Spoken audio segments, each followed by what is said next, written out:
I'm a day late. Maybe 2. I don't know. When is this dropping? It's dropping. It drops when it drops. You know, that's what we're going to do. That's what we're going to do going forward.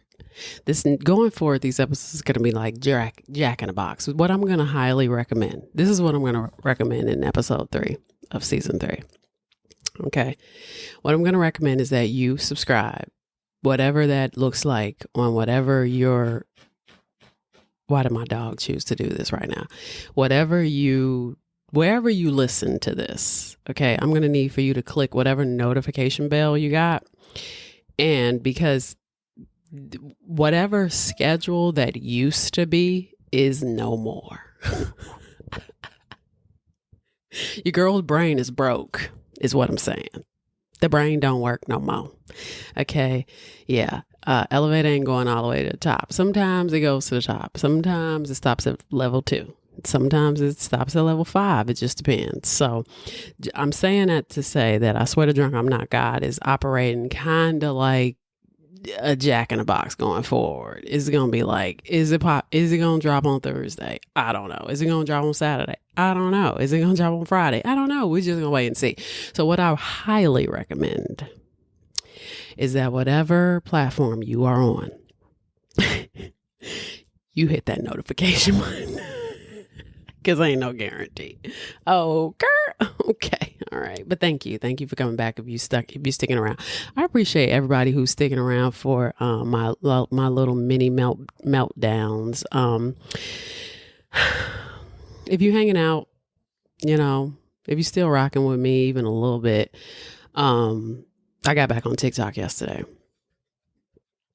Yep. I don't have it on my phone. So probably won't be recording as much as I used to, but I randomly realized that I had it on my iPad and I was like, why not? Why not? Just whatever. I've been on Blue Sky. I like Blue Sky. I've been taking a break from social media. Has been nice. I've been doing my therapy and taking a little break from the news and trying to get my brain right. My skin's not doing well. Nothing's really doing all that great. I'm just going to, I'll just be honest with you. But, I'm just trying to keep my shit together. And at this point, it has been just like, okay, just stay on Blue Sky. Just, have your little mini feed, go to Black Sky here and there, pop in, check the news, focus on work, focus on working out. I think I need a chemical peel. My face, I look like, I posted on Blue Sky the other day that I'm pretty sure, I pretty much look like Long Legs. If you haven't seen Long Legs, you should check it out because that's pretty much who I look like right now. But I'm making up an appointment for a chemical peel because I need one real bad. I need at least 5 layers of skin removed at this point. So anyway, yeah, let's do this. I'm sorry. Let me adjust myself. And we're going to go into this third episode. This is the longest not long season in the history of seasons. I mean, normally I'd probably be on episode 12 by now, but I'm only on episode 3 and it's excruciating getting through episodes. And I'm doing this, as an act of will, but also just to kind of get back to normal. My regularly scheduled programming, because to be quite honest, I'm in a deep funky depression. I'm gonna just keep it a buck. And because of that, I'm just not in my normal spirits. And it's kind of hard doing this stuff.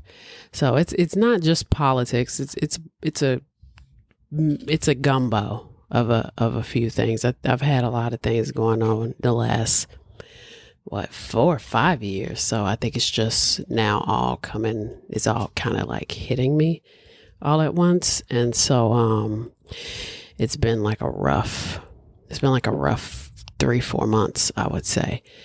With that being said, let's get into it. Now, I know I said last episode that I wasn't going to do anything political.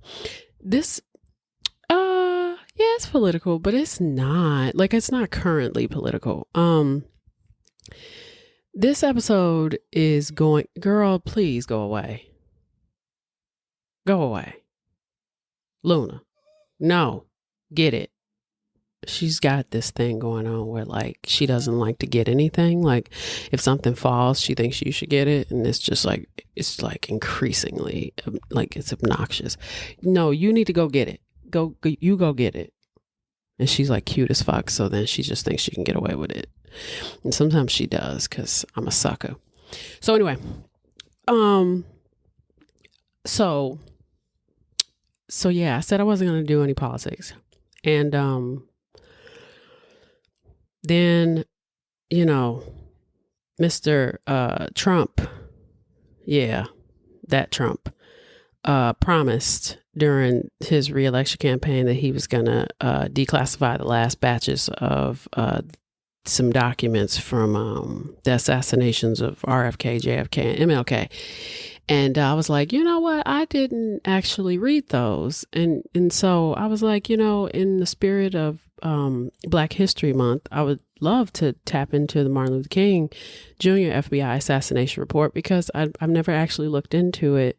Of course, I obviously know who Martin Luther King is and have studied him in numerous courses and watched documentaries and seen movies about him, read books about him, but I've never actually looked at any official documents about him. So I decided to tap into this assassination report, and it was very interesting. This is the 1977 assassination report.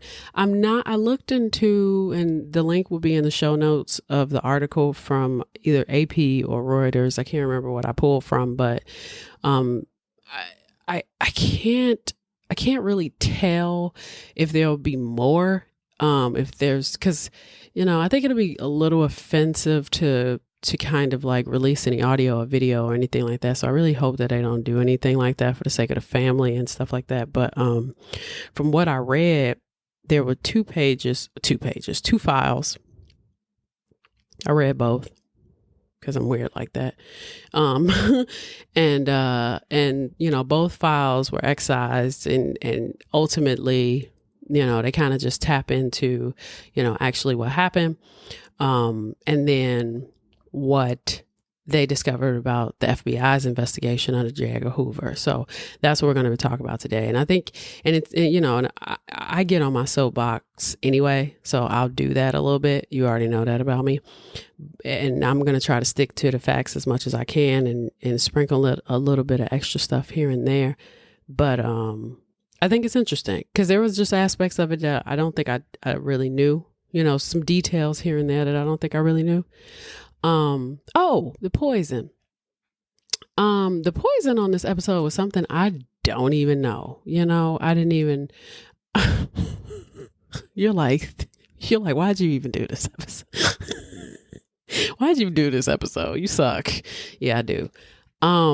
I actually found this cocktail, and it's called like the Crimson King, and it was just beautiful, honestly. It's got like 2 ingredients that I don't even know what they are for real, but it's 1 ounce of rye whiskey, 3/4 ounce of Campari, which I like Campari, but like at the same time, it's like, it's really bitter. But then it has a 1/2 ounce of Punt de Mes Vermouth, which I'm like, what is that? Got to buy it. This turned me off. Has a 1/4 ounce of Heering cherry,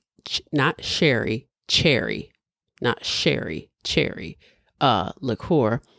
And then it has a barspoon coffee liqueur. I don't know. I got nothing on that. So, you know, try it. Hope it works out for you. Okay, cool. You put that in a glass, and you mix that with some ice, and you stir. You don't shake it, and you garnish it with some grapefruit. You know, I guess that's how you do that one. And you got yourself a Crimson King. You know, it felt smart at the time. I don't know what that's going to taste like. So if you have any of those ingredients that I've actually never heard of, you know, drop a comment on my TikTok I'll probably do a video after I finish recording this. All right. So we're going to start from the beginning like we always do. Okay, cool. Sip. I'm not drinking a Crimson King. I'm drinking a Crimson vodka. As in cranberry. Thank God she's going to sleep. I should have gave her some drugs. You know me, pretty good about giving people drugs. All right. All right. So you're probably thinking, why is this even a thing? Why would Trump want to release this? I'll give you my theory, because, you know, as we move along, I kind of gathered, I was like, I see what's going on here. And I'll give it to you when we get there, but I'm only going to give you what's in this report. Like I said, like I kind of did with the Jack Smith report. Actually, the Jack Smith report was a little more rigid. I'm going to sprinkle in my theories and my opinions, like I told you, as I go. I'm not an expert on any of this. Okay. I was not alive in the 1960s or the 70s.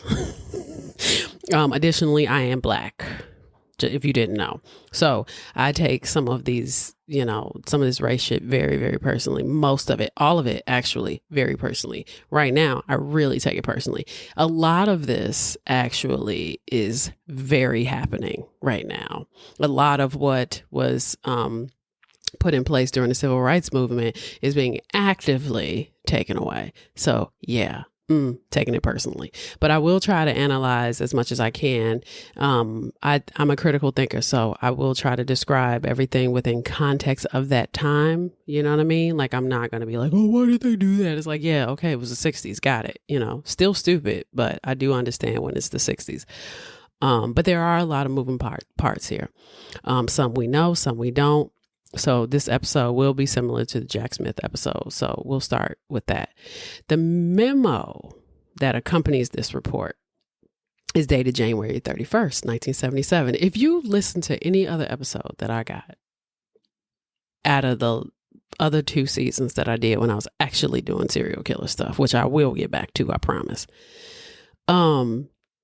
you will know that there is always, and I mean always, there's always a little nugget, little Easter egg in there that is somehow connected to something that is current. And what I mean by that is, like, last episode, Sal's birthday was in that episode, right? January 31st. January 31st is today. I mean, yes, I am literally recording it today. And I'm probably going to drop it today. January 31st is today. So yes, those types of things happen all the time. And I will say this is how I know when I should do a topic. That's how I know when I should do a topic. So, like, when you ask yourself, like, ugh, why does she do this? Usually there is something that I, like, if I look up a subject and there is something in it that is mad coincidental, that's when I'm like, oh, I'm doing that topic. Because that's kind of serendipitous that's in there. You know what I mean? And there's another one in there, and I'll wait until we get there before I even mention it. But you'll see when we get there. Anyway, moving on. So this report is date stamped, that is, for January 31st, 1977. Now, from Michael E. Sheehan, or I keep saying Sheehan, his name is Shaheen Jr. Shaheen, very unique last name. He's the counsel for the Office of Professional Responsibility to the Director of the FBI. Mouthful. The subject, quote, excised report on FBI's Martin Luther King Jr.'s investigations. Quote, attached is a copy of the excised version of the report of the office's Martin Luther King Jr.'s task force. Excisions were made to protect the privacy rights of persons, to protect sensitive FBI sources and methods, and to delete classified materials. In addition, changes were made to correct factual errors, which were in the original version of the report. No decision has been made on whether this report will be released to the public. First, who was Michael E. Shaheen Jr.? born August 5th, 1940, was born in Boston, Massachusetts. His mother died when he was an infant. His father remarried and moved to Como, Mississippi when he was 5 years old, where his father set up an integrated medical facility, which of course was rare for the time, specifically in Mississippi, because Mississippi is still racist as hell. He went to Taft, then he went to Yale, where he became a member of the Davenport College. He is a member of Zeta Psi. He was a political science major and the only member of his class from Mississippi. He went on to study and get his law degree from Vanderbilt in 1965 and clerked as a federal judge in Tennessee. He would eventually return to Mississippi, where he was mayor of Como for years. In his 20s, by the way. This is in his 20s. By the 1970s, he joined the U.S. Department of Justice, the Civil Rights Division.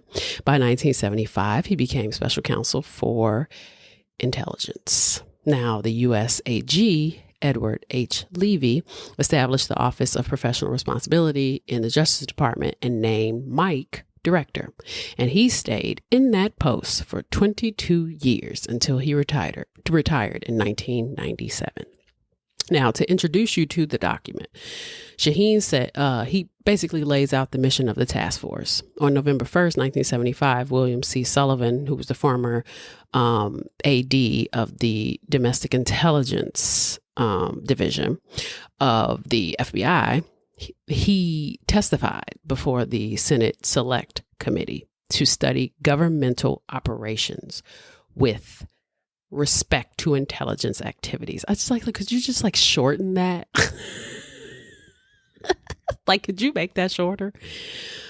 He said, quote, from late 1963 and continuing until the assassination, Dr. Martin Luther King Jr. was the target of an intense campaign by the FBI to neutralize him as an effective civil rights leader. He stated the war against King was, quote, no holds barred. With that, there was a lot of speculation that the FBI has something to do with King's assassination and that the investigation may not have been as thorough as it should have been. Then on the 24th of November, 1975, the Attorney General directed the Civil Rights Division of the DOJ to review the files and to determine whether or not the case should be reopened. Now, two things in particular to consider. Did the FBI cause the assassination either directly or indirectly? And did any action taken by the FBI have an adverse effect on King? Now, the bonus, they would have to recommend criminal and or disciplinary action if necessary. The investigation consisted of 3 men, and they studied the FBI files, the DOJ files on King and Hoover's official, confidential, and personal files, which is you get to keep personal files, but whatever. They submitted a 51-page report that covered the pre-assassination surveillance and the counterintelligence efforts against MLK. There was also an advisory committee created of witnesses to advise the task force. There were also tapes that were reviewed to determine what would and wouldn't be legally destroyed. They also felt the need to assess the culpability in the agents involved. Now, the memo also mentions that civil remedies might be available to the King family, but might also be more embarrassing than helpful, and hence that consideration be given to a direct payment by a settlement process or by a private bill to compensate the King's survivors, or with the survivors' concurrence, the King's Foundation. The AG then charged the Office of Professional Responsibility with the task to finish the job. My request for review involved 4 matters. First, whether the FBI investigations of Dr. Martin Luther King's assassination was thorough and honest. Second, whether there was an evidence that FBI was involved in the assassination of Dr. King. Third, in light of the first two questions, whether there is any evidence which has come to the attention of the department concerning the assassination of Dr. King, which should be dealt with by the appropriate authorities. Fourth, whether the nature of the relationship between the Bureau and King calls for criminal prosecution, disciplinary proceedings, or other appropriate action. As the fourth point, I again note that from the partial review which has been made, Mr. Pottinger concludes, we have found that the FBI undertook a systematic program of harassment of Martin Luther King by means both legal and illegal in order to discredit him and harm both him and the movement he led. Assuming that the majority statutory violations relevant to his conduct would be 18 U.S.C. Section 241 and Section 242, Mr. Pottinger's memorandum concludes that any prosecution contemplated under those acts would now be barred by the 5-year statute of limitation, with the possible exception which would exist if there were proof of a continuing conspiracy. As to the matter of new evidence with respect to the assassination, my understanding is that the department has never closed the Martin Luther King file, and that numerous allegations of the possible involvement of co-conspirators are promptly investigated. The thrust of the review, which I requested, however, was to determine whether a new look at what was done by the Bureau in investigating the assassination or in the relationship between the Bureau and Dr. King might give a different emphasis or new clues in any way to the question of involvement in the crime. At this point in the review, as I read the memoranda, nothing has turned up relevant on this latter point. The review is not complete. Mr. Pottinger and all those who have commented upon his memorandum recommend that the review be completed. Mr. Pottinger also has made other recommendations upon which there is some differences of opinion. In my review, it is essential that the review be completed as soon as possible and in as thorough a manner as is required to answer the basic questions in view of what has already been done and the tentative conclusions reached. Special emphasis should be given to the fourth question. In conducting this review, you should call upon the department to furnish to you the staff you need. My conclusion as to the review conducted by the Civil Rights Division is that it has now shown that this complete review is necessary, particularly in view of the conclusion as to the systematic program of harassment. If your review turns up matters for specific action, we should discuss the best way to proceed on such case. First, the Council of the Office of Professional Responsibility had 3 attorneys. From the Civil Rights Division, there was Joseph Gross Jr., James Keckheffer, and William White. Criminal attorney from Tax Division, James Walker, and a tax consultant who was a retired attorney. His name was Fred Folsom, who also worked in the Civil Rights and Crime Division. The work had started on May of 1976. Now, what did they learn immediately? Well, there was about 60 sections that hadn't been thoroughly inspected during the DLJ's review, even though they claimed the Bureau's investigation was comprehensive, thorough, and professional. The task looked like at all files, including this file called the, quote, Merkin file. That was the Murder of King file. That's what it was called, Merkin file. The MLK security file was another file. The Common Phil SCLC file, which was the Communist Infiltration SCLC file, the initials for the Southern Christian Leadership Conference, and the Advisor of the King files. Those files were looked at. There were files all over the place, not just DC, but in Tennessee, Georgia, Maryland, North Carolina, Alabama, New Orleans, California, Missouri, Illinois, New York, and Wisconsin, not to mention a slew of other published materials, as well as interviews with other government departmental files. They also had to review the Memphis field office files, and they had to inspect the crime scene. So this was pretty extensive. Now, with that being said, I think it's important to briefly talk about America during this time, what was happening leading up to King's death. The civil rights movement's aim was to end segregation and racial discrimination, especially in the South.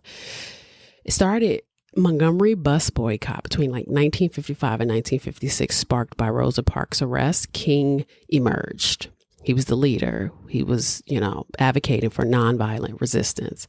He helped found the Southern Christian Leadership Conference in 1957, which is that SCLC that I mentioned, which organized civil rights campaigns across the South. Now, they would have sit-ins, freedom rides. They did this for about a year. Between 1960 and 1961, they supported student-led protests against segregation. Now, at around this time, they did the Birmingham campaign. That was 1963. They exposed police brutality. Things got really gnarly. This is when King got arrested, and that's when he wrote his famous letter from Birmingham jail. Then there was the March on Washington. That happened in 1963. That's when he delivered his I Have a Dream speech. He pushed for civil rights legislation.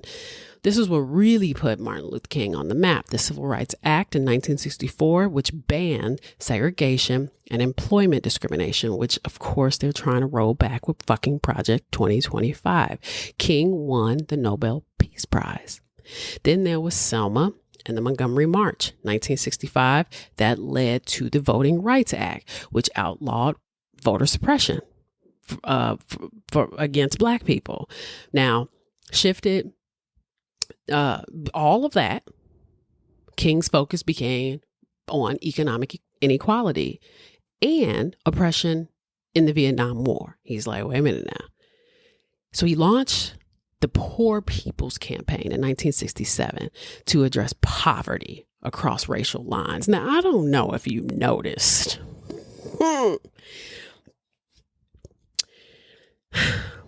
When it comes to race, right?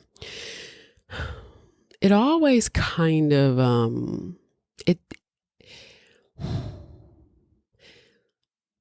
we could talk about race and we talk about civility, and, they understand certain concepts. And when I say they, I mean white people. They can understand certain concepts of civility up to a certain point. But then when you start fucking with their money and their livelihoods, and you start wanting equality when it comes to things like jobs, fairness, wages, things like that, that's when it gets shifty. This is where we are kind of now, right? When you start talking about class, when people start wanting their fair share, this is when the language starts to change. That's what we're starting to even see now in 2025. This old language come back again. Language like communism. What? Why are we talking about that in 2025, right? Because when it comes to true suppression in a capitalist society, it's about money. That's really what it's ultimately about. Because the people with the most money will always have the most power. And so if you suppress people And if you keep as many people as poor as humanly possible, you'll have the most power. The Poor People's Campaign was to address poverty across racial lines and to give Black people a fair shake. And now, okay, King was able to not only get Black people to get off the back of the bus, to vote, which is like, damn, okay, to, help with like segregation, just in general, employment discrimination, like all of these like major things. But then when it came to economic living in white neighborhoods and like wanting to buy a house and wanting to buy property and like wanting to like be a part of a union and actually have my pension and like that type of stuff, they're like, wait a minute now. What you mean? What you mean? Which is always phenomenal, right? Because you want me to pay all my taxes, though. I got to pay all my taxes. You want me to pay all of my taxes. I can't miss any of those, but God forbid you give me $5 extra, but I got to pay all them taxes. Anyway, look, I'm not about to get on my soapbox. I got like half. I got pages left. So anyway, so the Poor People's Campaign was originally called the Washington Spring Project. And on April 4th, 1968, they were recruiting 3,000 poor unemployed Black people from 16 locations throughout the U.S. to go to Washington to petition the government for better opportunities. Now, the plan was simply to camp on the Washington Monument or Lincoln Memorial grounds. If their demands weren't met, they were just going to march. Unfortunately, the plan wasn't working out, and he wasn't able to recruit that many people to do it. So the plan changed, and King had instead went to Memphis to support the strike for the Memphis Sanitation Workers Union. Now, the strike started after 2 Black workers, Echo Cole and Robert Walker, were crushed to death by a malfunctioning garbage truck.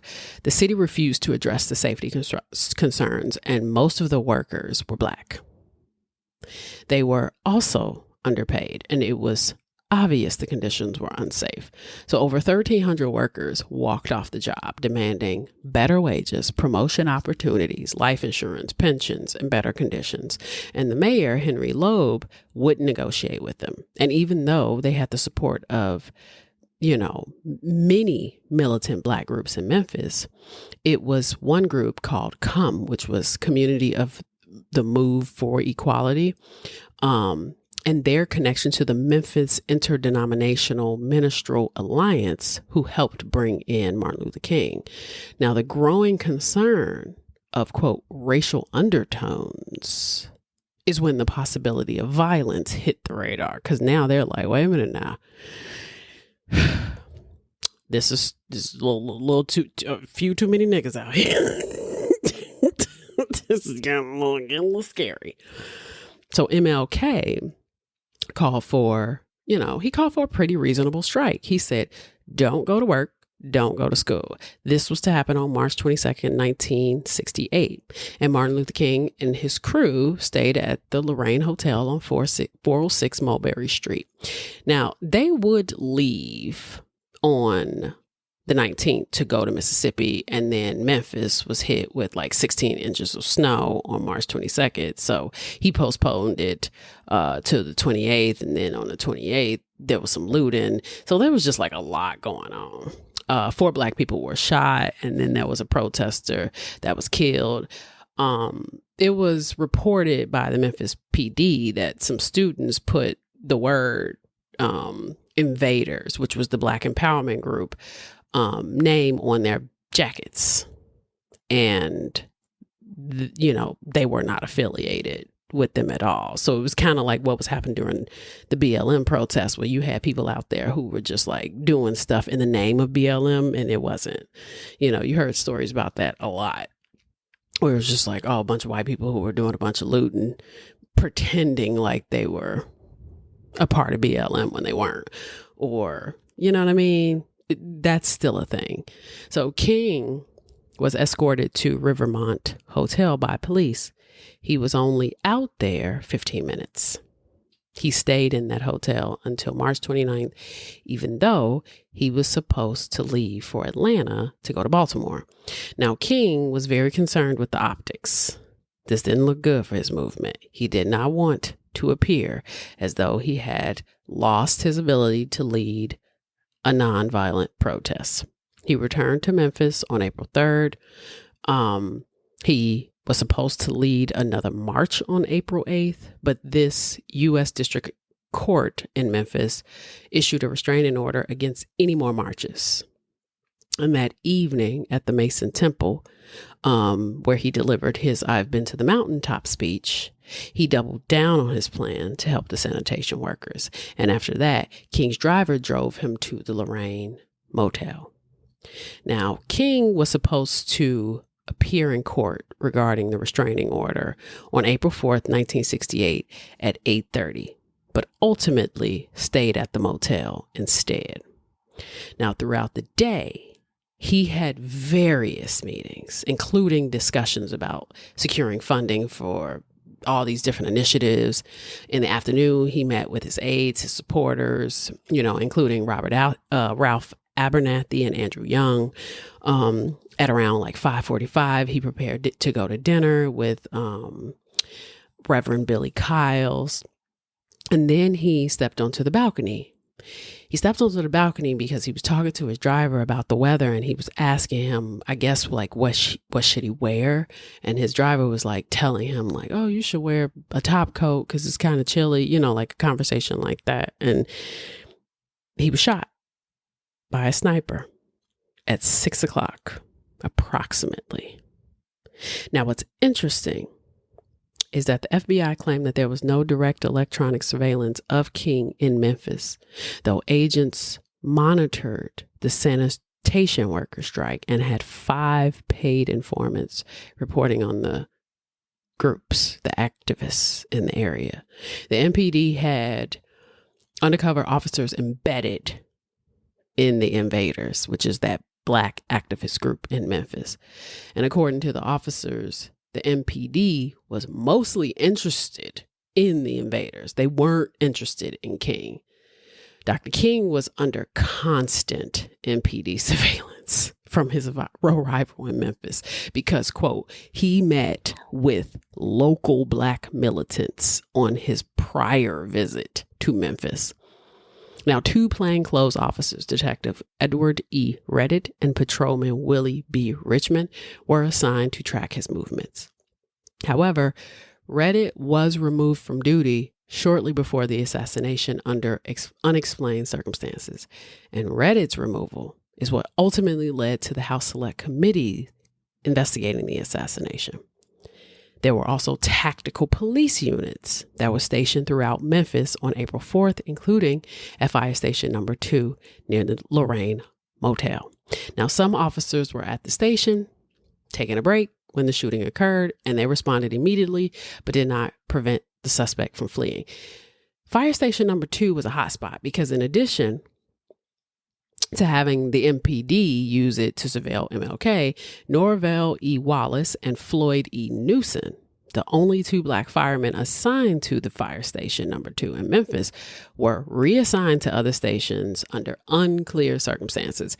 Wallace and Newsom were known to support the sanitation workers' strike. They attended rallies and they donated. Wallace was working the night of April 3rd, 1968, and then he was transferred to Fire Station 33 just late that night. Newsom, who was secured, he was scheduled for duty at Fire Station Number 2 the next morning, April 4th. But then he was reassigned to Fire Station Number 31, which was overstaffed at the time. and neither one of them knew why they were reassigned. Former MFD Lieutenant Jack Smith. That's my Easter egg. Jack Smith. What's the odds? I just did the Jack Smith report. That's what I was saying. But former Memphis Fire Department Lieutenant Jack Smith stated that he received a call between 3 o'clock and 5 o'clock on April 3rd requesting Newsom's reassignment because he did not know who initiated the request. But he did not know. And former MFD deputy R.T. Johnson also confirmed that he received an order to transfer Wallace, but had no recollection of who made the request.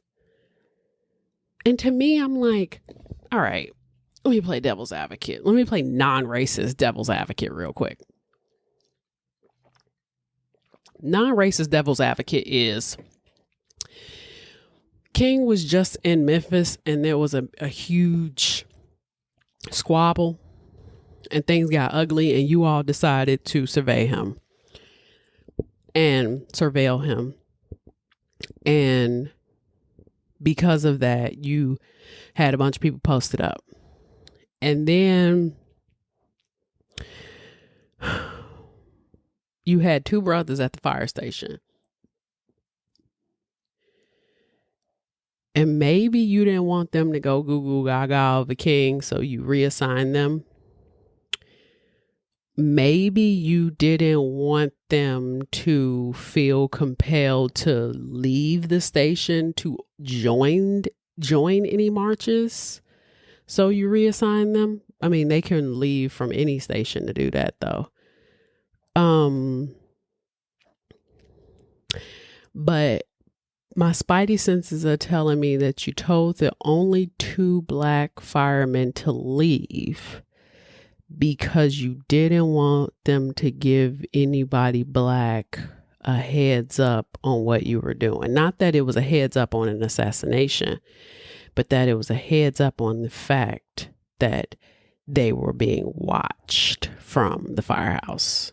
That's what I think it was. I think that the two black firemen were reassigned because they were surveilling MLK from that firehouse. And they didn't want those two firemen to tip anybody black. They didn't want anybody from MLK's camp to find out that they were being watched. That's what I think. That's just my theory. I mean, maybe I read it somewhere. I don't know. I read a lot of stuff. Anyway, moving on. Now, after that, with all that being said, no evidence connects these people to the assassination, but it does prove that the FBI lied. They were watching King. After King was shot, there was an immediate MPD response because, as you can see, they were already there.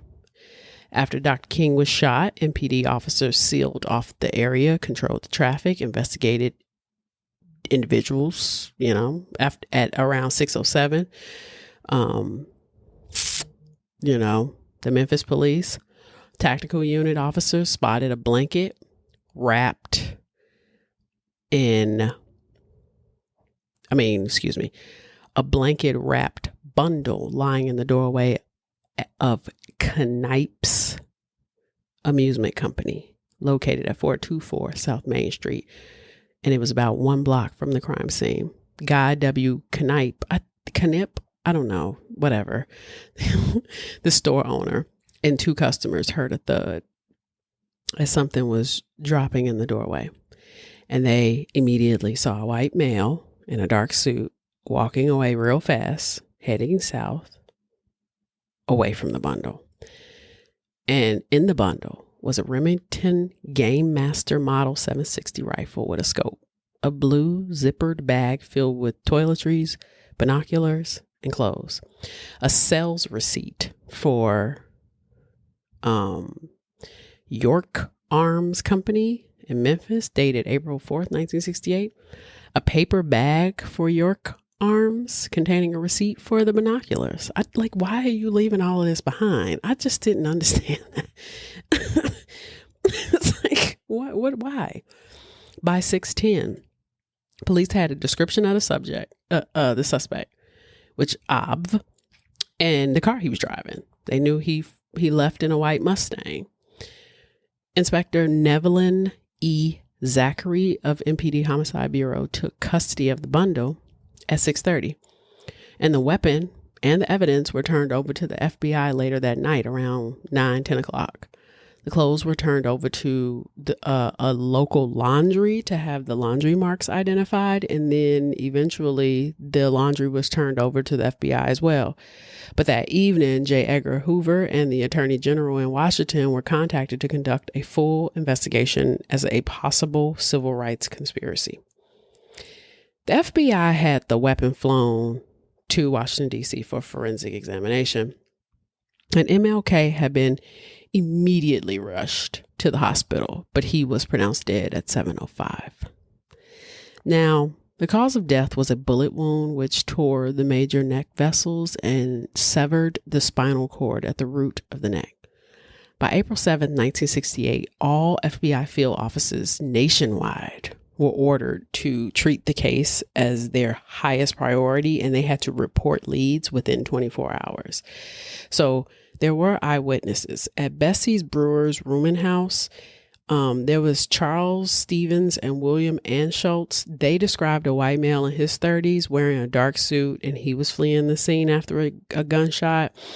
They were also able to very quickly trace this gun and this binoculars and where they were purchased within hours. The FBI traced it to an individual using the name Eric Starvo Galt, and the alias was linked to a white Mustang getaway vehicle. And on April 19th, 1968, the FBI conducted a fingerprint search matching prints from the rifle and the binoculars to James Earl Ray, who had escaped from the Missouri State Penitentiary in 1967. It took only 2 hours. Ray had used aliases a lot and false IDs, which had led the FBI to multiple locations. On August 25th, 1967, Illinois motor vehicle records show that Ray used the alias John L. Reynolds, where he transferred ownership of his 1962 Plymouth to his brother, Jerry Ray. Meanwhile, Jerry Ray had led the FBI he had lied to the FBI about his interactions with James, making him subject to a federal criminal charge because he was aiding a fugitive. Jerry was never confronted, though, which I'm like, duh, because he's white. He later admitted that he had seen James multiple times. He had denied any knowledge of his brother's travels or where he was getting his money from. And then the task force found that Jerry was just flat out unreliable. So they didn't even bother with him. Now, Ray had lived in Los Angeles prior to April 1968, where he attended dancing school and bartending school. I was like, not him being a prancing bartender.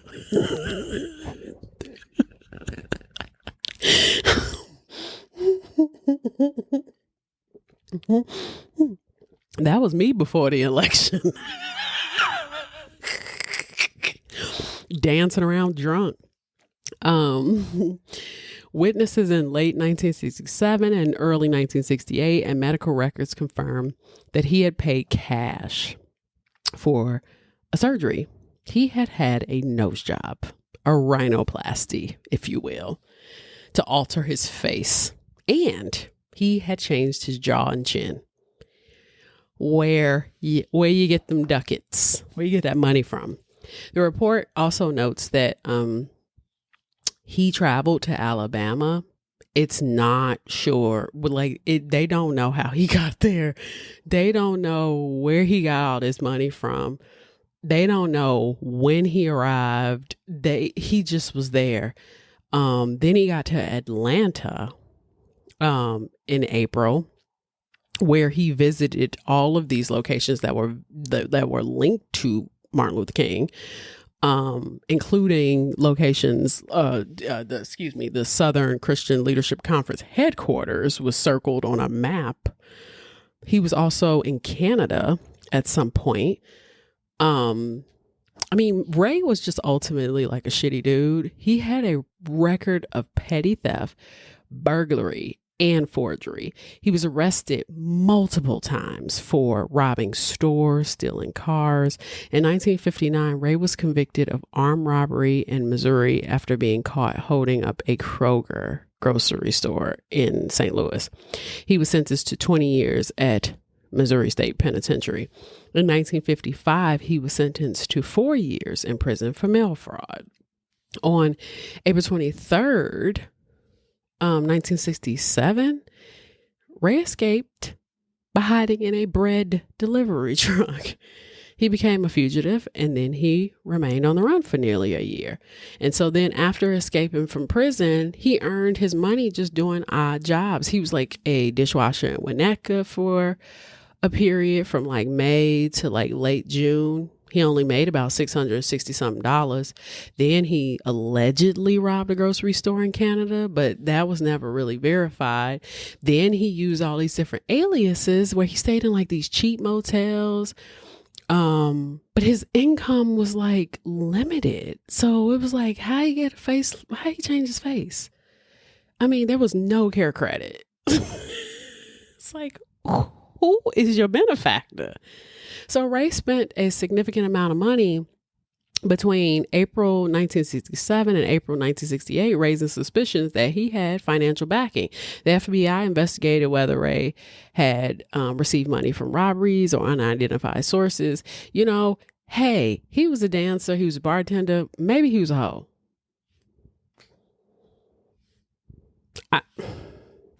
I think that, sometimes the conservative mind is just limited. I didn't see prostitution anywhere in this. I saw no reference. I did Control F and I saw no reference to prostitution.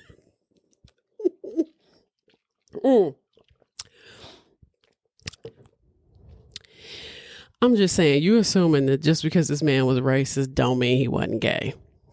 He could have been busting it down in a California bathroom, getting it cracking. Okay. That's all I'm saying. You cannot assume just because baby boy hated black people that he didn't like white men. That's all I'm saying. That's all I'm saying. I think this, I think sometimes the context with which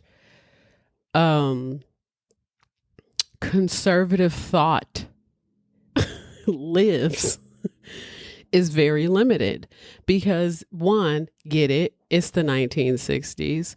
Two, yeah, I get it. We can't really raise any suspicions because there's really no proof of this, but I'm just like, a lot of motels, bartending, dancing, doing a lot of hopping. You just gonna assume it's robbery, but you didn't assume prostitution. That's just wild. It's like, that's crazy. I mean, and with that being said, even if he wasn't just prostituting himself, he could have been prostituting people. I mean, I'm just saying, you can't just think that just because. Anyway, I'm moving on. So anyway, they considered him a suspect in these different unsolved bank heists, but they couldn't really find any direct links. So see what I'm saying? You considered him in all these different things that you had no proof of, but you didn't consider him in any prostituting. I mean, because I would have been like, so, hey, Ray, I hear you like I'm young. Okay. So anyway, a man named Raul, allegedly provided Ray with money on a continuous basis. Bam. So Ray claimed Raul was a gun runner who directed his movements, but the FBI could never confirm his existence. And some conspiracy theories suggest that white supremacist groups or like white segregationists may have financed Ray, but there's no solid evidence that support that either. So, what keeps prostitution off the table? Nothing. I'm seeing a lot of guessing, but I'm not seeing where it's possible. I mean, he was in jail.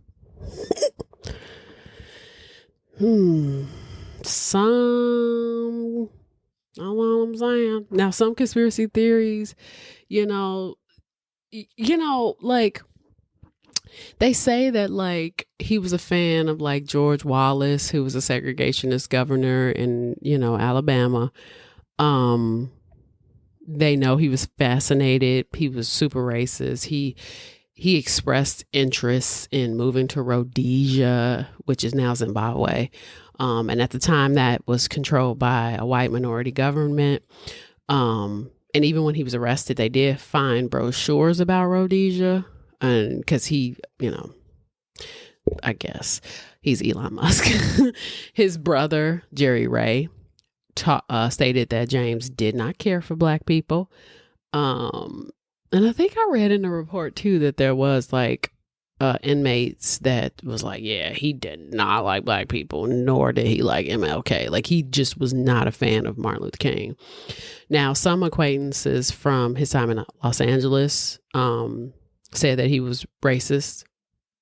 He had gotten to an altercation one time at a bar that I read in the report where he was like really upset about like some black people at a bar, and this woman he was with was like, you need to relax, and he just could not let it go. He wanted to like kill him, and she was just like, that's a lot, he was just like one of those. So I guess, I was talking about this with my boss too, like at work, and I was just like, sometimes people are just really hateful and crazy. Sometimes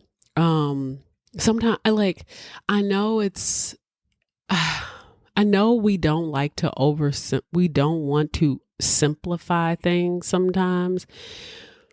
And don't get me wrong, he could have been paid to do this. Don't get me wrong at all. Because then the question is, the person that paid him, what was that motive? But it could be, especially at that time where most of the country was crazy racist. It could be that he just wanted him to die, and I think that sometimes we like to like make it really complex, especially with very important figures like that, because we want their death to really have meaning. We don't want to think that some random person took out some person that mattered so much. It's kind of like when I did that episode in season 1 on the smoking gun, and they were talking about, which I also talked to my boss about, where they talked about how JFK could have been the fatal shot could have accidentally been done by a Secret Service agent. And, one of the guys in the episode, like literally cries just thinking about how that could, like such a pivotal character in American history was possibly murdered accidentally. You know what I mean? It's like, yeah, that sometimes happens because those are people too. So I think that, I hate to oversimplify something like this, but, sometimes it is, especially when you put yourself out there like that, you run the risk of exposing yourself to all types of people. And sometimes you run the risk of exposing yourself to just somebody who's just regular old run-of-the-mill crazy. It ain't complex. It's not clandestine. It's not, some shadowy organization. It is just a nut who broke out of jail and felt like shooting a black person because he hated black people. I'm not saying that's exactly what this is, but I'm just saying that sometimes that's what it exactly is. But we'll get to that too. Now, so James Earl Ray, his brother, said he don't like black people. We know he don't like black people. Acquaintances said he didn't like black people. The murder of Dr. King, who's the civil rights leader, suggests that Ray targeted him for racial and political reasons. And Ray would later deny being a racist, and he claimed that he was manipulated, like he was a patsy. Like, I was a patsy. I'm taking the fall. It's like, well, motherfucker, it's too late. But on June 8th, 1968, Ray was arrested in London. How did you make it to London?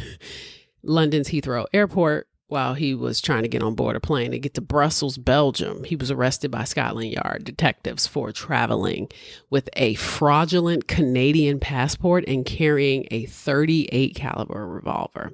He was extradited to the U.S. and then he pleaded guilty in March 1969, and he received 99 years in prison. Now, the other part of this task force is the FBI's handling of Martin Luther King, which likely is why Donald Trump released this or wanted to release more of this. Cause I don't know if this is all or if there's more. I don't know.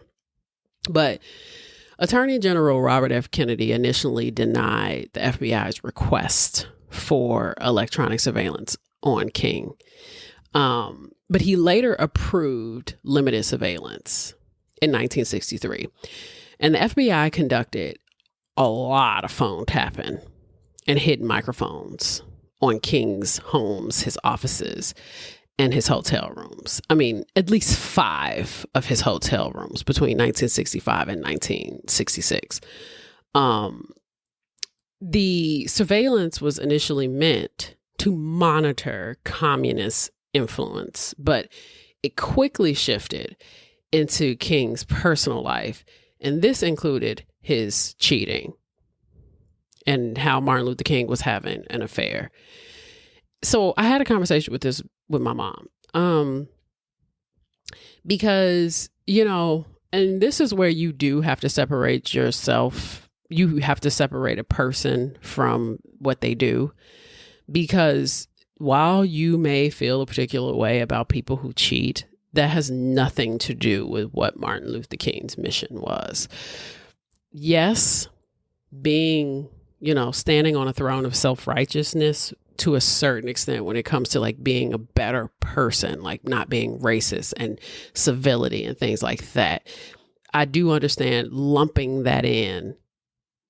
being a good husband in there. I do understand. I do understand that. Believe me, I do.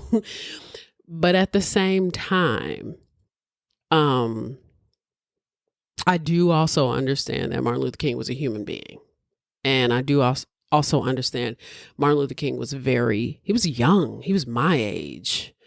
I do understand he was a man.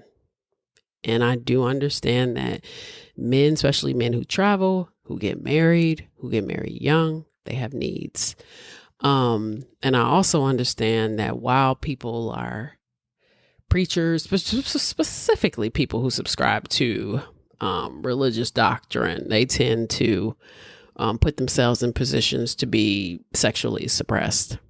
They tend to engage, not that people who are not religious don't, but I'm just saying that, they tend to find them. It's easier to want to look at, like, for example, if he wasn't a preacher, we wouldn't care as much that he cheated on Coretta Scott King. You know what I mean? Like, if he wasn't so self-righteous, you wouldn't care that he cheated on his wife. That's why I say, most people should walk around as if they're not perfect. Because if you do that, nobody will expect you to be. you know? So, but he was trying to perpetuate a certain level of nobility, you know, a certain level of just like Black excellence, and extramarital affairs do not fall in line with that, especially with a wife who was also behind you when all of this stuff was happening, right?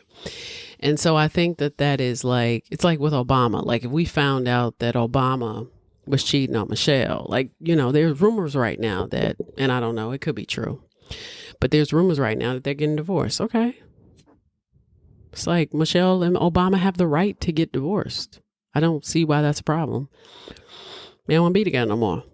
Why is that a problem? You know, is it because he's cheating? Could be. Is it because they don't love each other anymore? Could be.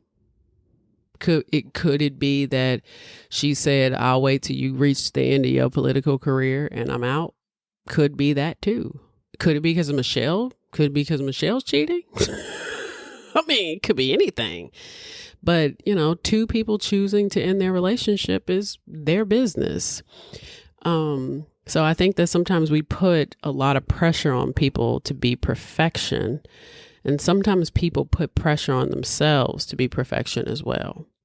I think when it comes to the civil rights movement, King probably was, I was okay with understanding him from that perspective. I didn't need to know anything about who he was sleeping with. Really didn't. I really didn't. I was okay not knowing anything about that. And no disrespect to Coretta Scott King, but I don't really care because the change that he was making is a little more important to me. You know, I'm just saying. And it was probably a little more important to her too. Because I think in the grand scheme, she would prefer it if he was alive right now, cheating on her, than for him to like be dead, you know? And like his legacy to just be like, oh yeah, he did all these great things. He's a martyr and he cheated. Like I would rather him be alive and be cheated. It's like if I had to pick one, but I guess it just depends because some women be like, no, I'd rather him be dead than cheat. So I guess it just depends. It depends on the relationship, but I don't know. I think it depends on what that person means to you. And that's not my husband, you know, like a lot of the freedoms that I have today is for what that man did for me. He's not my husband. I didn't sleep with him.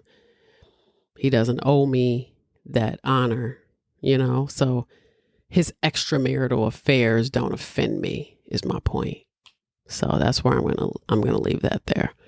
But the FBI launched a covert COINTELPRO operation, which is a counterintelligence program operation against Dr. King to neutralize his influence. Now, spreading disinformation about King to government officials, media, and civil rights organizations is petty. Attempting to turn his allies against him by feeding false narratives is petty. Sabotaging King's public image by exposing his personal indiscretions is petty.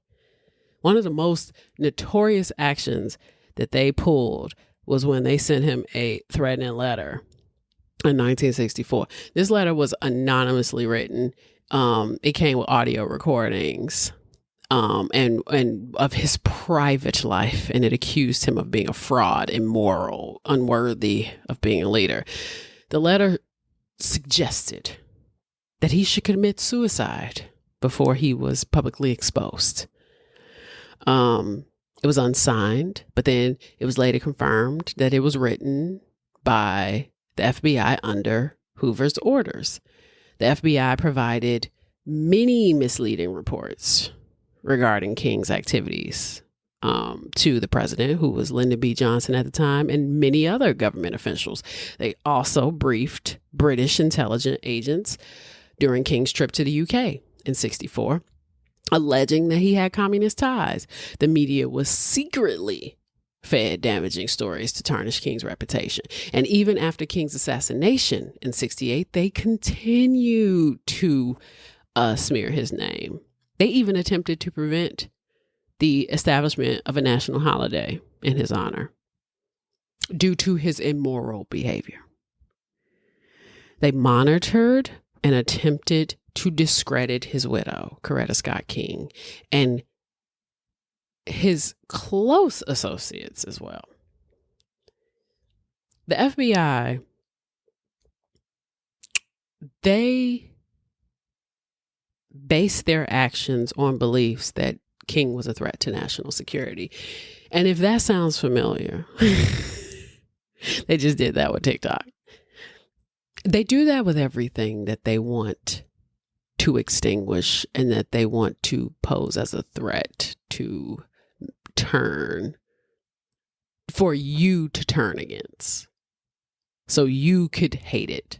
And I'm talking about you as an American citizen. The investigation ultimately found no credible proof that King was influenced by communists or engaged in any subversive acts. However, the FBI continued its harassment campaign. And that was only due to Hoover's personal,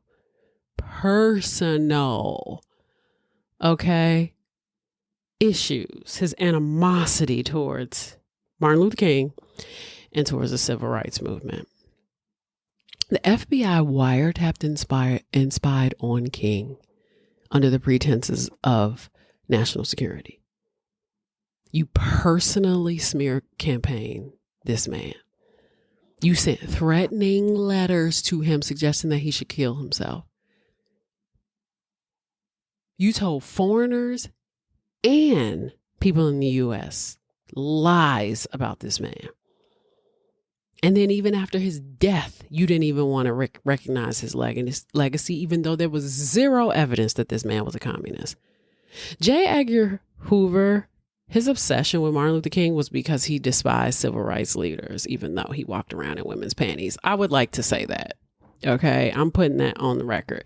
J. Edgar Hoover walked around in women's panties in his personal life. J. Edgar Hoover's obsession with Martin Luther King Jr. was because he despised civil rights leaders. His biggest concern is civil rights' ability to challenge white supremacy and government control. COINTELPRO was to disrupt and discredit activists and organizations, prevent the rise of a black messiah, anybody who could unite and lead a movement. The goal was to strangle movements, to gain public support by spreading lies, to create internal divisions by turning members against each other. To him, communism and civil rights were the same. They were a threat to the status quo. And his reach wasn't limited to Martin Luther King at all. He did it to a lot of people. Hoover kept private dossiers on politicians, presidents, celebrities, please. He even kept them on his own FBI agents. Presidents feared Hoover because they knew he had dirt on him. No president dared to fire him because of what he knew. And many presidents wanted to remove him, but they were scared of him. JFK, RFK didn't like him. Oh, and guess what? They're both dead. Ooh. Lyndon B. Johnson was intimidated by Hoover. J. Edgar Hoover, his deep fear of communism shaped his entire career. Now, J. Edgar Hoover came up during the first Red Scare. It dominated his entire career for nearly 50 years. He saw communism as the greatest threat to American democracy and used the FBI to crush anyone he believed had communist ties, even though he had no evidence of that. Using federal law enforcement agencies to attack a civil civil rights leader is a clear abuse of power. This report mentions at the time of King's assassination that there were almost no black federal agents. The Memphis field office responsible for investigating the murder had no black personnel involved in any key interviews. Had there been black agents, there might have been more effective gathering of actual intelligence from the black witnesses. This is why you need diversity, equity, and inclusion. Message.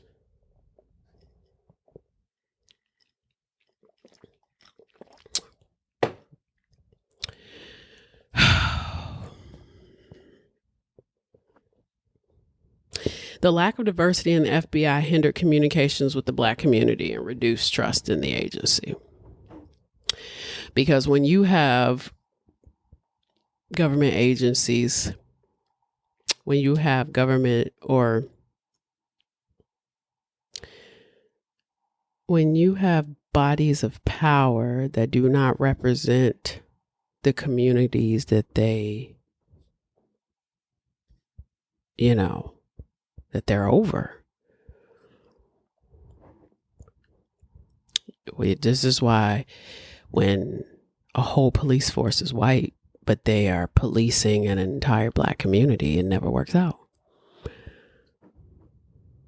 The lack of diversity is the problem. Hoover refused to provide reports to the Attorney General or Civil Rights Division regarding investigations into King. The FBI manipulated the Department of Justice to pursue its own political agenda. The FBI refused to cooperate with the higher officials, showing a complete lack of oversight. The FBI is supposed to report to the Justice Department, but Hoover acted independently. And why? Because Hoover created the FBI. So to Hoover, the Bureau has always been a rogue agency. The FBI's conduct during this period represents one of the most darkest abuses of federal law enforcement power in American history. Their actions were unethical, illegal, and a constitutional violation. And it wasn't until 1971 that a group of activists broke into the FBI office in Pennsylvania and they stole classified files and they found proof of COINTELPRO's illegal activities. The documents were leaked to the newspaper and they exposed Hoover's secret war on civil rights. The United States Senate investigated COINTELPRO in the church committee hearings in 1975, and COINTELPRO officially shut down, but secret operations continued under different names.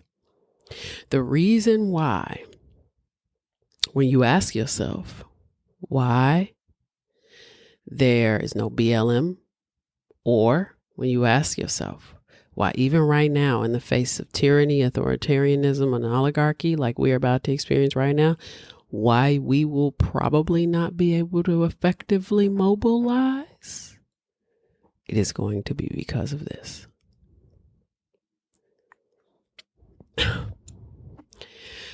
Why Donald Trump most likely released or want to release this is probably because he is constantly investigated by the FBI. And he ain't being investigated by the FBI because he is not a criminal. He's being investigated by the FBI because he is. Unlike Martin Luther King, there is evidence that he's a fucking criminal. There was no real evidence of communist control over King ever found. But I tell you right now, J. Edgar Hoover be rolling around in his pantyhose if he saw or ever had to deal with the likes of a Donald J. Trump.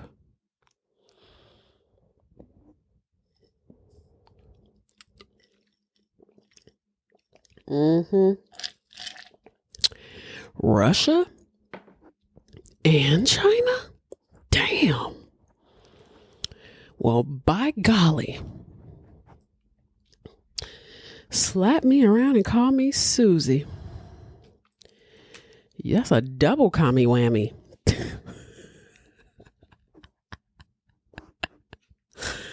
Oh my God. You already know J. Edgar Hoover is crying. He looking up, crying.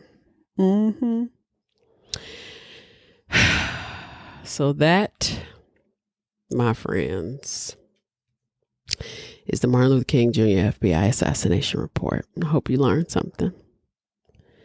Hope you really, really learned something, because I did. I really did. And next week, not next week, but whenever I do another one, because who knows? Remember, hit whatever your notification button is. That's whenever I come up with episode, I'm not going to promise Thursdays anymore. I'm just not. I'm going to just do one when I feel like it. Does that work for you?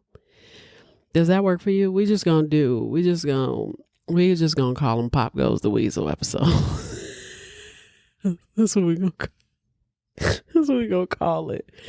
But, I'll see you all when I see you all. And it feels good being back on TikTok, even though I'm not back on TikTok. And even though I am back on TikTok, I'm not really on it because I'm never on my iPad. And even though I did get on my iPad, I'm going to tell you that app is slow. Like there's no update for it. I shouldn't have got rid of that app, but whatever. It is what it is. But like even the one on my laptop is just like not great. It's like 1975 app, it's just not great. But anyway, I appreciate y'all for still hanging on. I know I don't deserve you all. I don't deserve any of you. I appreciate all of you all who have sent me messages on Blue Sky and on my TikTok. I really do. I got a lot of great comments when I came back. A lot of people who reached out to me and was just like, oh, we missed you. I missed y'all too. That's why I came back. And make sure you follow me on Blue Sky just in case I panic and leave again. I'm on Blue Sky under Sting Like a Bee. My name is a Brick Chaotic. So head over there. I'm over there more than anything these days. I'm probably not going to spend a lot of time on TikTok because the devices that have TikTok are rarely charged and I'm never on and the apps are mad slow. So I can barely record. It's just like, it was just so much easier to record on my phone. So, but I'll be around. I'll be around. I swear. I don't know what the fuck is going on. I'll be around. Y'all take care. Bye.